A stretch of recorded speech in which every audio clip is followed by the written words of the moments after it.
ఈరోజు రెండు పార్టీలేని, ఓ పక్క బీఆర్ఎస్ మరి ఇంకొక టీఆర్ఎస్ పార్టీ అంట.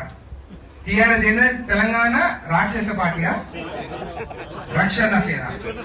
తెలంగాణ రక్షణ సేన కాదది, తెలంగాణ రాక్షస సేన పార్టీ అది. వాళ్ళు ముందుకు ఉన్నప్పుడు నేను ఒకటే అడుగుతున్నాను తెలంగాణ ప్రజలు కానీ జడ్జం చేసుకున్న ప్రజలకి, ఈ కొత్త పార్టీ దేనికి?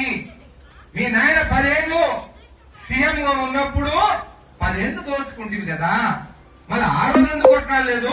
ఆ రోజు కాళేశ్వరంలో దోచుకుంటారని చెప్పి ఎందుకు మాట్లాడలేదు? ఒకసారి మీ నాయనకి పదవి పోయిన తర్వాత మళ్ళీ అది అవసరం లేదు, నావేమి సాగుతలేవు, ఇంకొక పార్టీ పెట్టుకుంటే ఫ్యాక్టరీల దగ్గర గాని ఎక్కడైనా గాని పార్టీ పేర్లు పెట్టుకుని దోచుకోవాలని చెప్పి ఈ తెలంగాణ రాక్షస సేన పార్టీ పెట్టినవా?